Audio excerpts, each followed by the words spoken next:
Days Gone kicks off relatively simply. You play as a biker riding through an open-world zombie post-apocalypse, seeking answers around his dead wife and smashing enemies in the face. Sometimes there are spectacular hordes of them.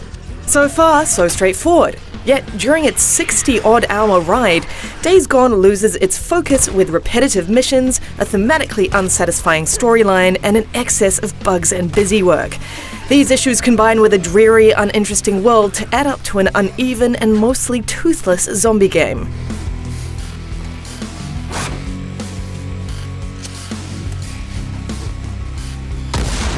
You know, for a gruff biker dude traveling through a version of Oregon that's crawling with zombies... fine, freakers. Anyway, Deacon St. John is actually an endearingly charming and sweet-natured protagonist, aside from those moments where he inexplicably yells during stealth missions. His bike is your constant companion, and it handles well and feels great to ride, especially after you bolt on some damage-absorbing upgrades and nitrous. For a game that's so centered on riding, it was essential that developer Sony Bend nail that fundamental mechanic. Sadly, Deacon's charisma and bitchin' bike aren't enough to carry the story, which Days Gone insists on telling largely through tedious, barely interactive flashbacks of him and his wife. The dialogue's pretty bad. But only if you promise to ride me as much as you ride your bike. But for the first half at least, the storyline forms a consistent emotional throughline and motivation for Deacon. However, it loses that direction in the second, which never gives us a reason to care about these new characters. It doesn't help that Days Gone takes itself almost religiously seriously. At least, there are some enjoyable supporting characters. Deacon's primary relationship with his best buddy Boozer is heartfelt, and there's also some flavour to the world weariness of the older survivors. The human antagonists, on the other hand, are as interesting as cardboard cutouts. They're virtually all roughly sketched bad guys who are bad for bad's sake. Days Gone's world certainly needs all the character it can get. While it's pretty enough at a glance, if you look closer, it's also relatively sparse, with little world building or environmental storytelling to differentiate one area from another, and not a lot of surprises to be found in its sprawling landmass. This was a world that was once lived in, we're told, but its uninspired interiors and barren exteriors certainly don't feel like it. Fighting bad guys is fun enough though. Human marauders and feral jerks called Rippers give you a good opportunity to play with an assortment of guns and crossbows, and there's a lot of satisfaction to be gained by clearing out clusters of enemies with giant napalm molotovs. Deacon can also unlock a slow-mo ability early on, which makes no sense for a biker, but it allows you to relieve the pressure for a moment if you get overwhelmed.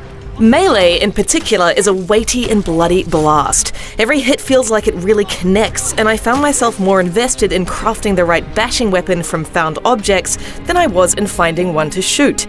Stealth is less fun just because it's so forgiving. There's plenty of cover and the enemies are so spread out they're easy to pick off one by one.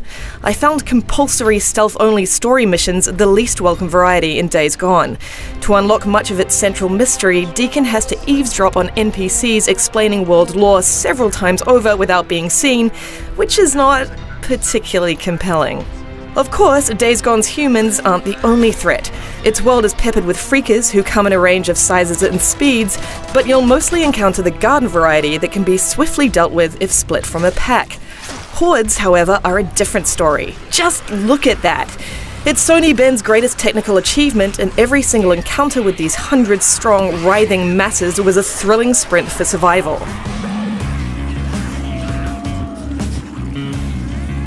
Even with strong combat, things get boring after a while because Days Gone's missions suffer from repetition across the board. As Deacon explores Oregon, he stumbles across a number of survivor camps, each of which has a to-do list of very samey jobs you have to do in order to unlock new weapons and bike upgrades. This makes up literally dozens upon dozens of hours of play. This problem extends to the plentiful missions found in the world as well, and too much time is spent scouting the area to find a gas tank, to fill a generator, or occasionally replace a busted fuse over and over and over and over. Further, there are lots of freakiness to clear out so you can fast travel, but while they're satisfying at first, eventually the sheer number of them and lack of variety from nest to nest made me lose interest. All that repetition is exacerbated by the fragility of your bike. This thing gets banged up from contact with just about any object, including, sadly, freakers. Why take this joy away from me? While I don't mind the sense of vulnerability, it becomes a drag when you simply want to get from A to B to complete a task without the fuss of uncompromising physics. And what kind of biker drives around super carefully anyway?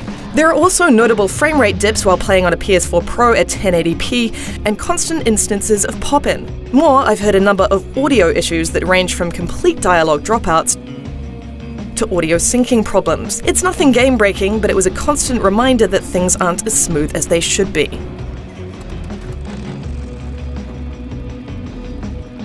Days Gone ultimately feels bloated, like a movie that goes on for an hour longer than it needs to or should have. There's definitely a good game in here somewhere. You can feel it in the crunchy combat and when running from an enormous freaker horde.